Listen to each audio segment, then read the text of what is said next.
Hey guys, welcome back to Waters Family Homestead. Well, I want to show y'all what I had to do today.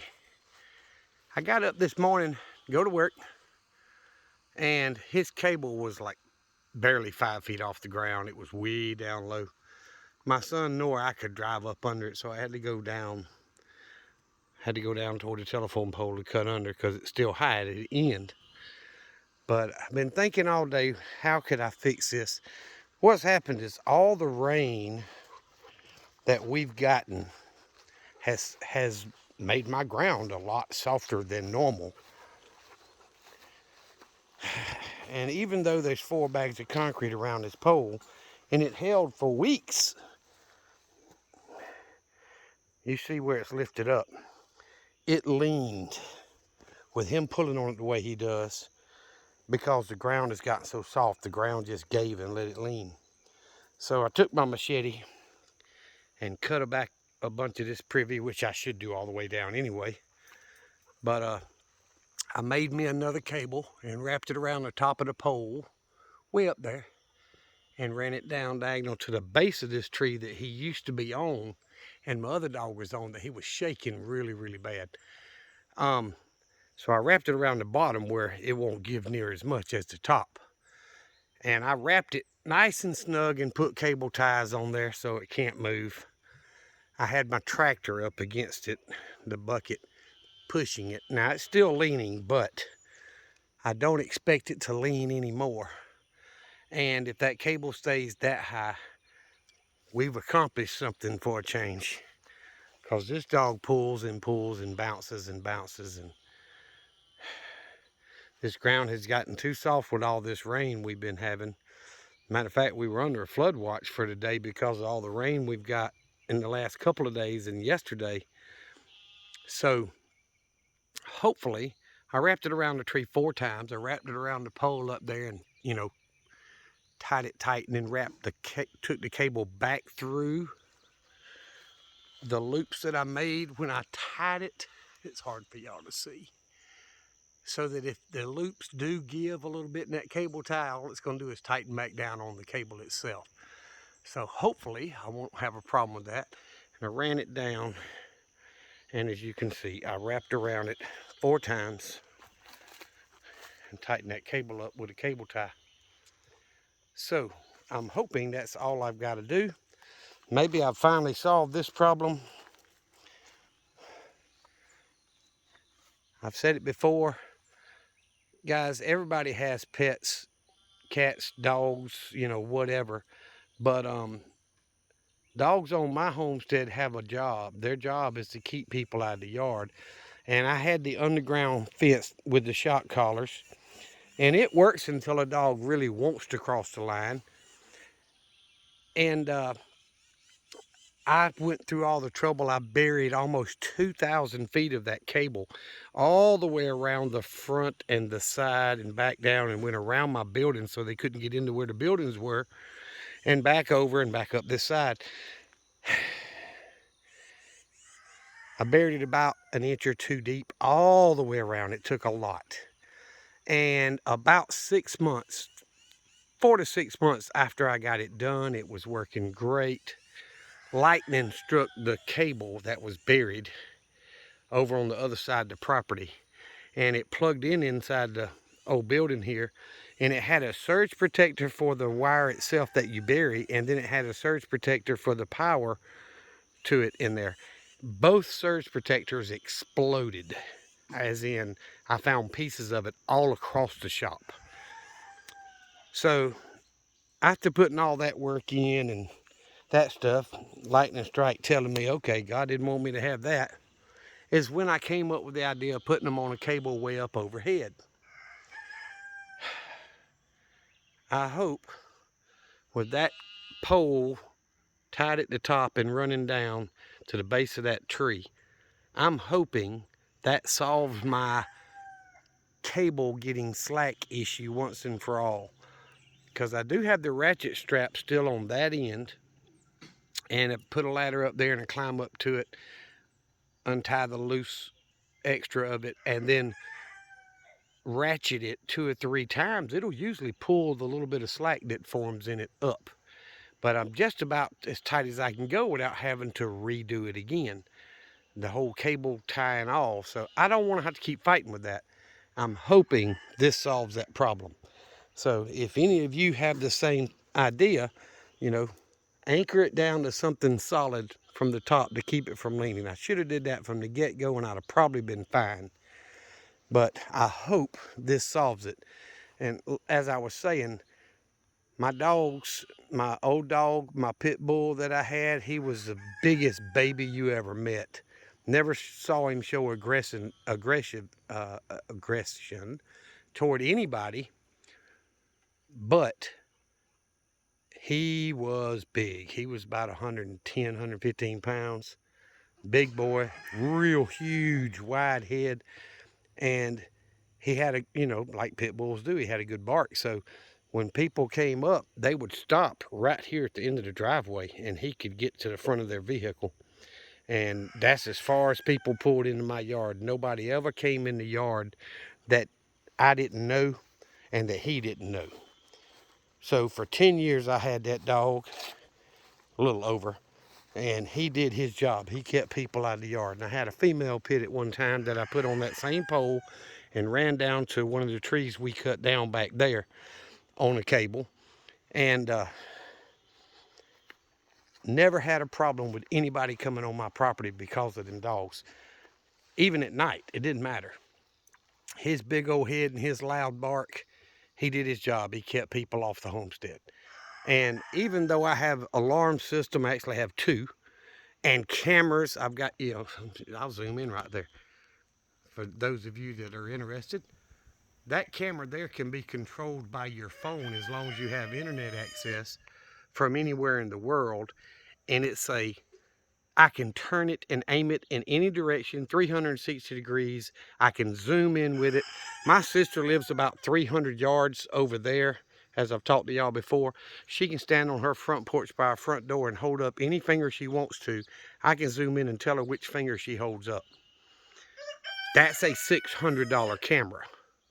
These other cameras are a lot cheaper than that, but you know, they're not movable, but there's one on every side of the house. So I'm covering 360 degrees, plus that one has motion sensor capability and I can control it with my phone. So even though I've got two alarm systems, I think a pretty good camera system, and dogs, there are still stupid people that try to come in. Now, I've never seen this dog since I rescued him about a year ago be aggressive toward another animal or a person. And I don't want an aggressive dog, but they have a job. Keep strangers out of off the property. So that's just an idea for some of you guys. I've been fighting this battle for going on 11, 12 years. Going on 12 years. And this is the best thing I've come up with as far as security for the homestead, to keep people off the property that shouldn't be here. Not when crap hits the fan, but on a normal everyday basis. And that's why I typically have any packages I order delivered to where I work, because one, there's someone always there, and two, I don't have to worry about them trying to deal with the dog. I actually had, before I came up with this idea, I had a UPS lady that literally drove up and didn't get out of her vehicle. She threw my package and it landed on the ground over by the side door here, the back door. And it was breakable stuff. Luckily, it did not break, but she threw it. She never got out of her vehicle. And I just thought, okay, well, I've got to come up with something better. So just an idea for you guys. If you're trying to come up with inexpensive ways to secure your property, or at least give you some more security, that is one really good way to do it. Dogs hear and see things usually before humans do, and they sense things before most of us do, and they will raise the alarm if something strange is going on. You know, I've had deer in the yards that come up to the other corner down past the pole he's on. And he will take off and run that way, and whatever's there, he wants to go. Now they're fixing to ride by somebody, and see, he's getting attention. He's doing his job. Somebody rides by, he looks and sees who it is and what's going on. And if they're walking or another animal comes on the property, he can run that 200 plus feet down. And he usually scares off anyone or anything that comes in the yard. So my ultimate goal is to put a 6-foot wood privacy fence with an electronic gate up here, all the way across the front and about 30 or 40 feet down each side on the front. And that way, just do regular fence the rest of the way. That way people can't ride by and see in and all that good stuff. But that's a lot more money. And I know just you know, I'm just like you guys, working for a living, and Biden ain't making it no easier. So it's something I want to do down the road. Speak it, boy. But that's not something I'm able to do right now. Those electronic gates or electric gates are much, you know, more expensive than what I'm doing here with a dog keeping people out of the yards.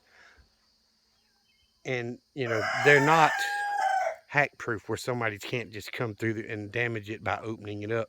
If you've ever watched Hidden Heights Farm, they have electric gates on their property, and you can literally, they're swing open. I want the roll kind side to side, but dude got out one time, I watched this video a year or two ago, and literally pushed their gate open, which messes it up, and you got to spend hours to recalibrate it to where it works right.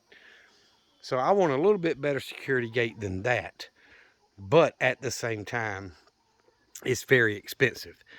And I'm not knocking Hidden Heights Farms gate. Lord, no. I mean, he's got more than I do.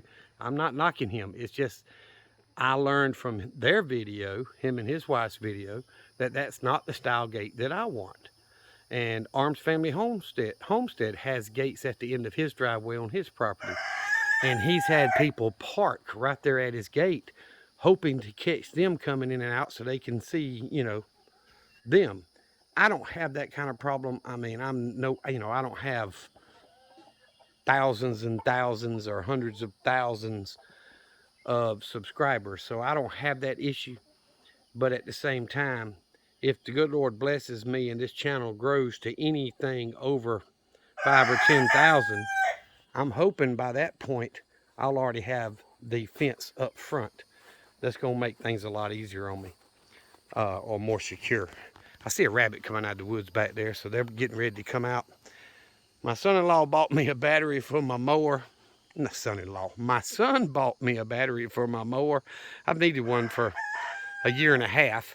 The one that was on there, you know, I guess had a bad cell in it because it would not take a charge. And if I put my jump box on there and crank right up, but if I turn the jump box off, it'd die again. So bought a battery, put in there. Now the mower's back to running like it should. I cut inside the fruit orchard earlier this week. I'm going to open the gate, and I'm going to go in there and cut their regular scratch areas. So when I let them out this weekend, they will be able, you know, to do that. And I won't have to worry about going in there and cutting the grass and all. And I'm going to go up there and try to cut around Sparky's area to knock that grass down. That's the thickest and the tallest on my property. So even though everything's still pretty doggone damp because we had a little rain earlier today, I'm going to go ahead and get on that mower. So I'm going to get off here.